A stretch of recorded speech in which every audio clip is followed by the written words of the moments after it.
4 in that series is Monday in Orlando. Meantime, Game 3, the Valley of the Sun. I watched this game. This is definitely 1, 2, 3 Cancun. I thought you might be splitting time with hockey on this one. 1, 2, 3 leg havasu. That's right. Yeah, Ernie, that's a good thing.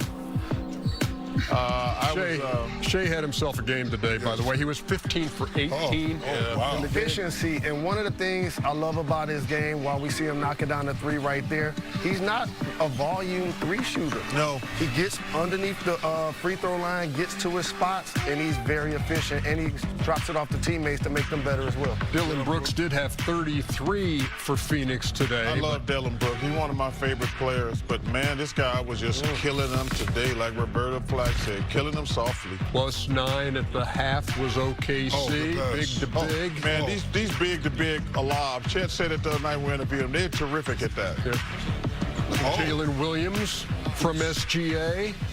Just an 8-point game going to the 4th. And this without their second All-Star, J-Dub. Yeah, you're absolutely right, Jalen Rose. Excellent point.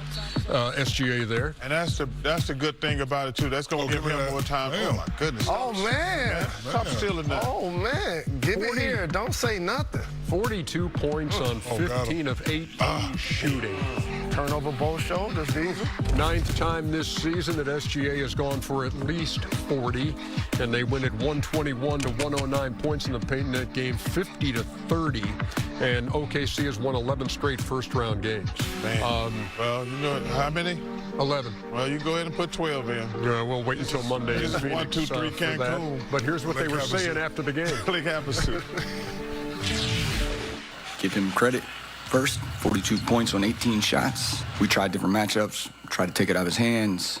He got to the area where it's a little hard to take it out of his hands when he just rises up over us. He had us spinning. He had us spinning tonight. I'm very fortunate to be in this position, but regardless of who's out there, I get to go out there and play my game. That's just like the role I have on this team. And my coaches and teammates do a really good job of like letting me be in my space. I try not to like press more or press less, just like let the game tell me what to do. He's starting to think the game a little more rather than just use his, amazing athletic ability and skill to get places. And once you mentally can evaluate, organize, and then execute, that's when you really, get to another level. What are the 1 or 2 things that enabled him tonight to do what he did? He's efficient, and I got him game 4. 121, 109. I got him in game 4. You know what I love in game 1. Hey, listen, we had this conversation. Shaq was talking about, I'm like, yo, man, this dude, his confidence level, he's going to get his shots. And I feel bad my sons are going to get swept. I mean, OKC, man, they're the deepest team in the league.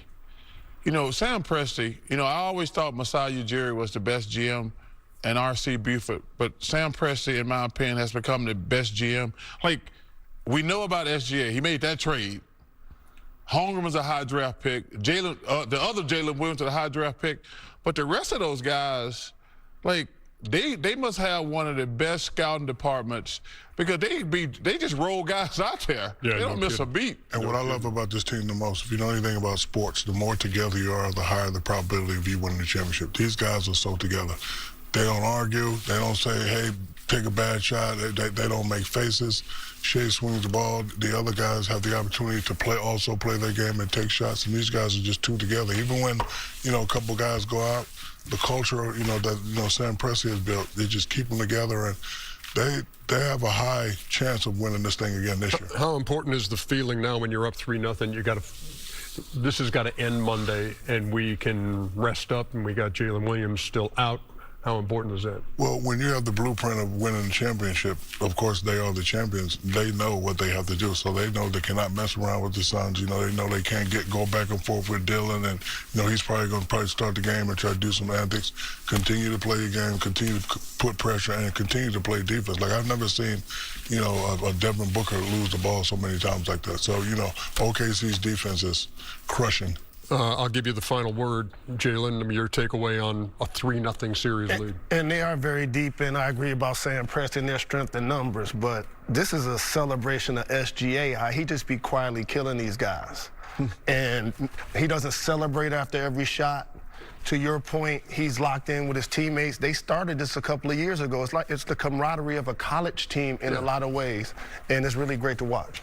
121-109, that's your final score from the Valley of the Sun in a 3-0 series lead. From deep wasn't today, 7 out of 9 from the promised land. Oh, he had the crib, Bernie. Oh, he had one. Big Cunningham, yeah, and 1. Game tied. 21. Banchero to the rack.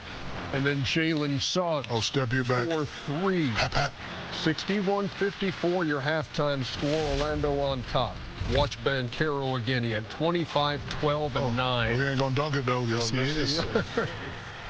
Bane loses the handle, recovers, and drains the corner 3. What, man? You just always wondered about the Pistons' ability to score. Bane had 25 on the night. Orlando up 8 after 3. Oh, man. The lead grew to 17 at one point in the fourth quarter. And right here, when Banchero drove again, they led by 15 with 7.5 minutes to play. But Detroit goes 11-0. It extended to 20-5 with their run. Cunningham. Ooh, nice move. 27 and 9, but also turned the ball over 9 times today. Wow, that's... And the Pistons tie things up there at 104.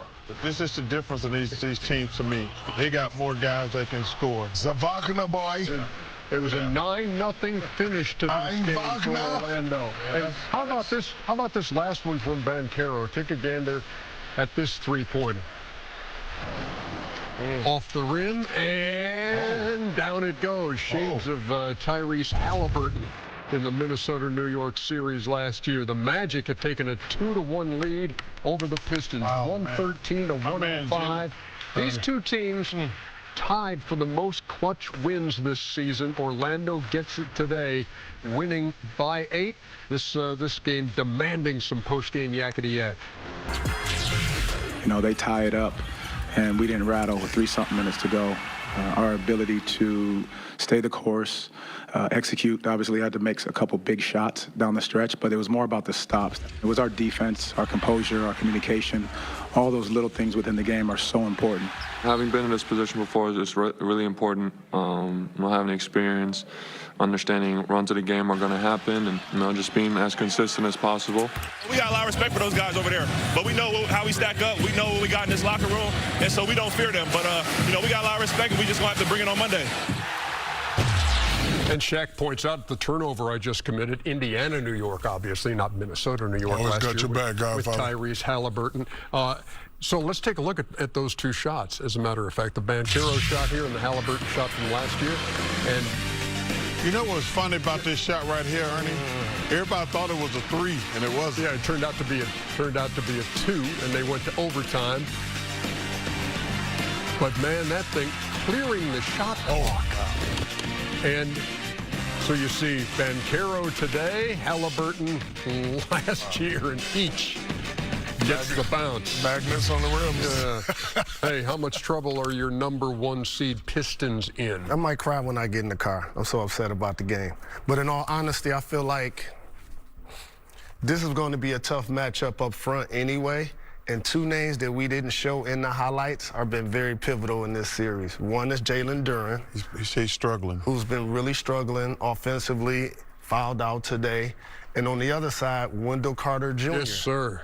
And Angel Reese, your little sister, Shaq, is on IG calculating Wendell Carter catching lobs on Duren, and now these things are trending, right? But if you look at the numbers, though, in game 1, he has 17, 5, and 7, and today he had 14 and 7. Like, he's really playing 14 well. and 17. Yeah, 14 and 7. So he's playing really well. Bane, it seems like all of their guys have gotten going. I still feel like we're going to win the series as the number 1 seed. I have confidence in JB and the adjustments, but you got to give Orlando a lot of credit. You know, me and Chuck, we had a heated discussion a couple weeks ago. He was talking about certain guys have to play well to win a championship. I agree. He doesn't agree, but if you're Cage, you can't go 8 for 23, and if you're Duren, you can't go 3 for 10. Because when you play great and the others play okay, you have a chance to win. But when you play awful and then the others play okay, you're not going to have a chance to win, especially if you're on the road. So, those guys definitely need to pick it up. So the next game, Got to get it. And Chuck, look, to your credit, you said, "Hey, this Orlando Detroit is going to be a tough one." Yeah, because when I looked at Detroit, I says, "Okay, this is when Shaq got that." I said, "Well, K's going to get me a bunch of points, and Durham, I'm surprised he's struggling." I said, "He's going to get me 20." I said, "Who's the third and fourth scorers on the Pistons?" I said, "Guys going to have to step up and get me 20, 20, 20, something like that." Because when you put up there today, you put those stats up there, you know, we know Banchero's going to get me numbers. We know Bang going to get me numbers.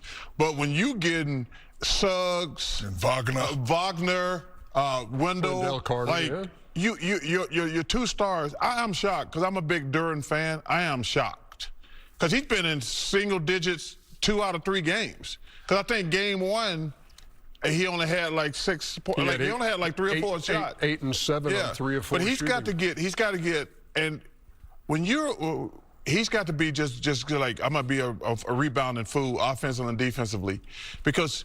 And then this summer, he's going to have to get in the gym and work on his offensive skills, because right now, most of his game is dictated by on lobs or passes from Cade. But he's an all-star. I think he'll be a hell of a player. But this is a wake-up call for him. You know, I got to get in the gym and work on my offensive game. Did get 23 out of Tobias Harris today, but not enough for Detroit. They fall 113-105.